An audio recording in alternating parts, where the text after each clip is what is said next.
If you have an interest in horses and love learning more about horses, the horse industry, teaching, or even managing your own horse business, then you're in the right place. We would love you to join us on our mission, which is to improve the lives of horses around the world through the education of riders, handlers, and trainers. So get comfortable, listen in, and enjoy. Hello everyone. Today we're going to introduce Sandra Pearson-Adams, also known as Spa, who started working in the horse industry when she was 16, which was, in her words, 1955, and you do the maths. She started off working in hunt stables, breeding and showing yards, and then went on to work in some major equestrian centres. She's trained in Germany, Holland, Sweden and France, and in Samoa. And then with her husband had an equestrian centre in Shropshire. And Sandra, I'm going to let you just tell us a little bit more about what you did within your equestrian centre and move on from there. Okay, I'll hand it over. Okay, well, at the time that we built our equestrian centre, we were actually just developing an interest in dressage, more from the eventing in England. And dressage was still a fairly dirty word in UK. We were very good at cross-country and show jumping and hunting and those things, but not much at dressage. And we built an equestrian centre in Shropshire, way out in the wilds, no catchment area for horses or riders at all, and we succeeded. We had the most superb students there from all over the world. We had lovely horses. Richard Davison, who's a fellow of the British Horse Society and been on the British team, dressage team, and still is at the moment. Tim Downs, who's also a fellow of the British Horse Society. In fact, 6 fellows of the British Horse Society trained with me at Clearbury. And we had international students and horses up to 30 at a time, and it was a very exciting time, very exciting. And now I live in Australia. Okay. What brought you to Australia? My husband and I split up, and although I continued at the centre, it really had lost its meaning, and neither of my sons, our sons, wanted to go into horses. I had a lot of offers from different parts of the world, and of them all, Australia seemed the best place to go for my sons. They were 15 and 17, and I thought they would have a wonderful future in Australia, and so we came here. Okay, that's great news. All right, now, Sandra, you said that you started working in the horse industry just before you were 16. Tell us, though, you've ridden before that. How old were you when you started riding? Oh, we didn't have proper riding schools. We had places where you hired horses and went out, and I didn't have any money, so I would go and work in those stables on the chance that I might get to sit on a horse bareback to take it out to the fields at the end of the day. But I kept asking my dad if I could have a horse. I needed a horse. And Chinese drip, eventually. It was funny because we had one of the earliest black and white televisions and it went wrong. And he was lent a better one while ours was being mended. And when the mended one came back, Dad preferred the newer one he'd been lent. So he gave me the old television set. And it just seemed sensible to me to put an advert in the paper in the exchanges column. I have a television set and I want a horse. And it just seemed logical to me, Glenys, at the time. For sure. And a reporter turned up and did a story on it. And somebody came up and said, oh, this little girl is called Sandy at home and I have a horse called Big Sandy. I think I'll do the swap. How old were you at that stage? 14 and a half. Okay. And he taught me a lot. He taught me how to fall off and fall off and fall off. And I didn't know anything, Glenys. My parents gave me a bridle for Christmas to make up for the bits of string I was using. And in those days, bridles were sent all strung up. They weren't put together and hung like a bridle. They just keep bits of leather tied together. And I must have spent days experimenting until I finally found the right way to get this. So the poor horse, he put up with it. Sandra, tell us a little bit about your inspirational quote, your favourite inspirational quote. Okay, well, you see, there's so many inspirational quotes. It depends where you are at the time. But someone said to me when I was about, 20, 21, and I've always been pushing myself into new things and a little bit further.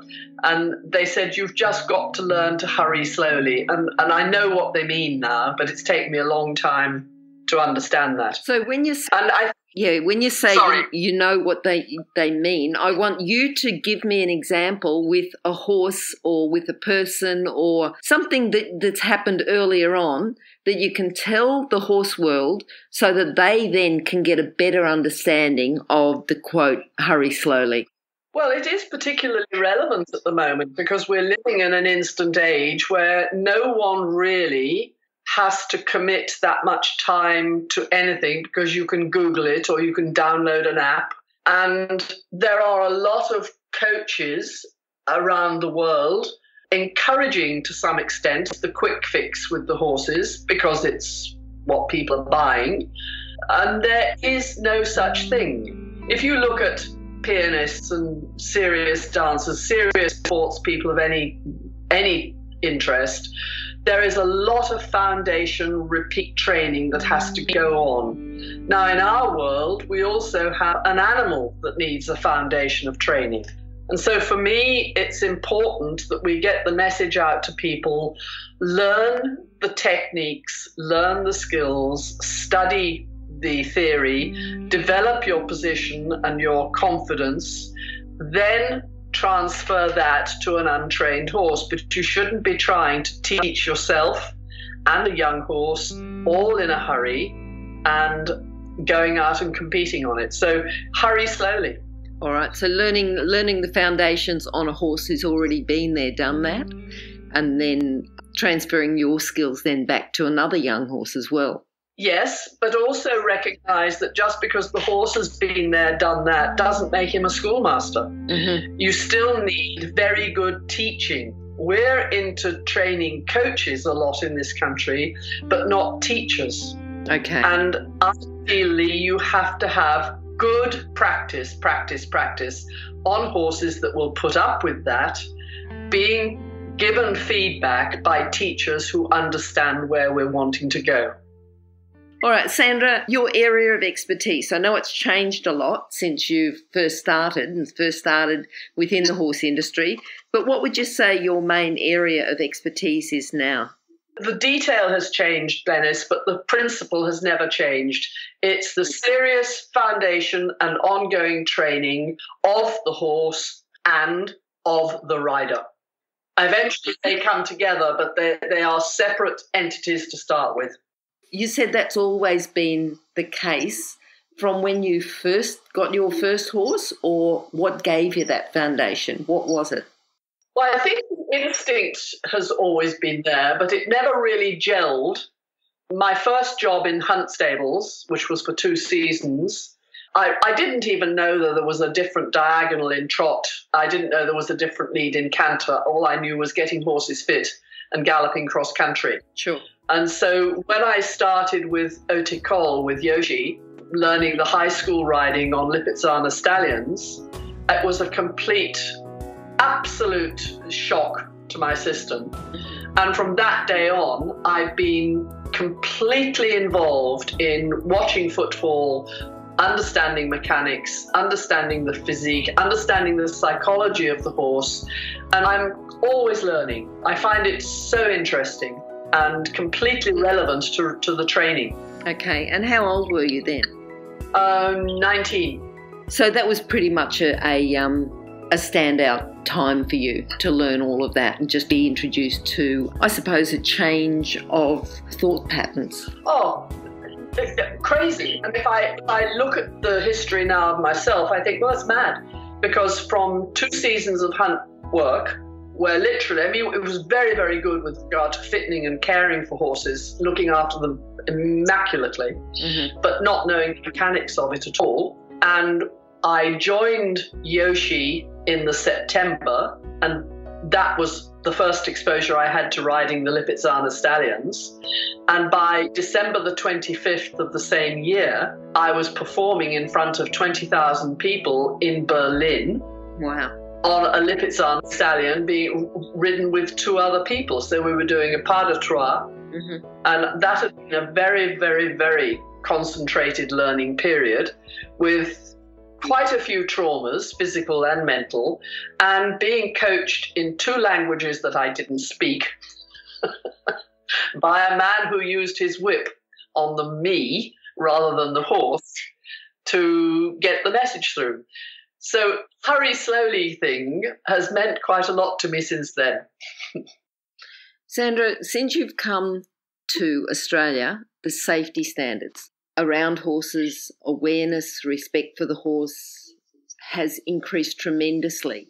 I'd like to talk to you about the early days in Australia and maybe give 1 or 2 stories where I know you were horrified at the safety standards here. So can you talk a little bit about some of the safety standards that you think are very important that should be adhered to people around the world? Maybe some examples of the way things were when you first came to Australia? Well, a couple of examples. I ran a lovely, lovely workshop in Stanthorpe, and there were beautiful people, and there was some very, very nice, one particularly very nice 4-year-old warm blood. And this is in 1985, 86. And it was pretty unusual to see a really nice imported 4-year-old warm blood at that time, and really lovely lady rider on it, but she hadn't had much experience. And she had arrived for her lesson a little early, and the next thing is she's off the horse and I'm working with someone else in an outdoor arena, and I glanced around and saw this very nice 4-year-old tied to a barbed wire fence by its double bridle reins with the stirrups down and nobody near it. And I thought, that's different. And nothing happened. But I was absolutely horrified because it's not something you'd expect to see. So that was one. Another one was the first NCAS Level 1 exam that I was invited to be at. And I think it was the first one we'd run. We ran it at a pony club outside Brisbane, and everybody arrived with their own horses. This is when there was a final assessment, and the people who were running the exam arrived. And around 10 o'clock, someone said, I suppose we should put an arena up, and some ropes were put round posts. And at the end of the day, none of these horses had ever worked in groups before, so it was a bit chaotic. People were lunging each other on 4-year-old off-the-track thoroughbreds that had never been lunged with a rider on. So it was fairly horrific. Lunging in a round yard or an open? No, this was an open pony club paddock. Okay. This was way before pony clubs had arenas or anything like that. It was just a big, big area. Mm-hmm. And it was very scary. And I mentioned this and I said, and I was more or less told, we're Aussies. And there wasn't much concern at that time. Mm-hmm. And in all fairness, nothing happened that day. People were very competent. Yep. But it wasn't what I was used to. All right. I want you to think about a moment that someone or a horse taught you to change your ways and your training methods. I mean, think back to when you were quite young and your training methods now. What changes? Who's influenced those training methods?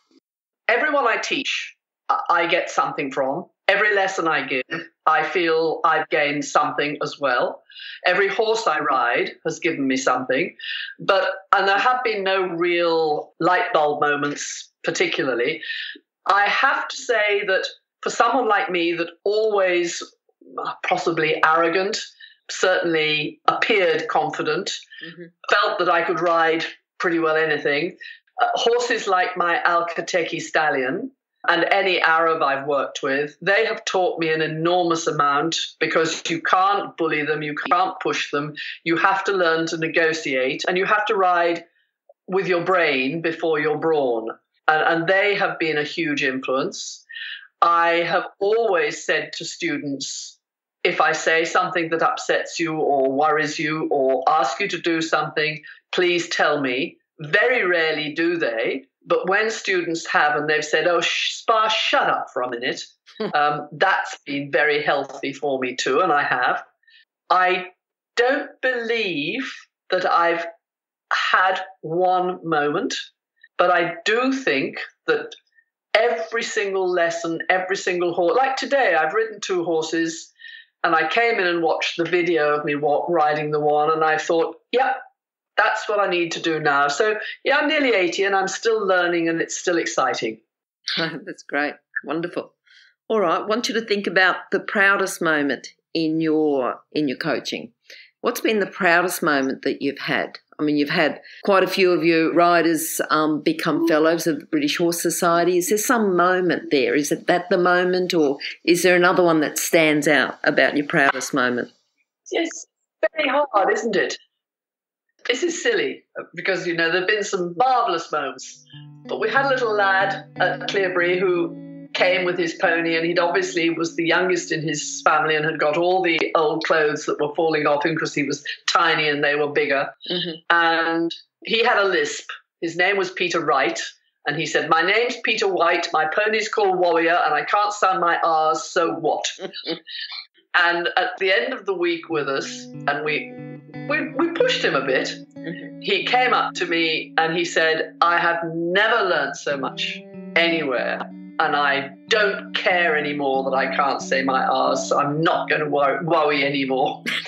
I felt really thrilled that how we handled him and helped him. Mm-hmm. So isn't that silly? It still stays with me. I can still see his little face that day. Yep, that's wonderful. That's wonderful. All right. Now, what about your future? What does that hold? I still don't think I've given enough back to the horse world, and I want to. I don't know how to give more or differently. But I really believe there's so many young people coming up now and so many intelligent people and honest people. I think it'll sort itself out without me. But what I'd like to do, I'd love to write more. I don't want to write a how-to book. I would like to do a mixture of writing and video so that I can demonstrate some of what I'm talking about as well as discuss the philosophy of it. Yep. I can't see that happening at the moment because I'm overdone with horses here and working on my own. Okay. So it's tough. I'd like to do more water skiing, and I'd really love to do barefoot skiing, but I don't think that'll happen. Okay. What about, there's one thing that you'd like to tell the people, the horse world, one message or one lesson or something that you'd like to make it as a takeaway. So someone listening to the podcast today, what's a lesson that they can have? Be true to yourself. Don't be swayed by bombast or commercialism or someone right in your face pushing you in a direction.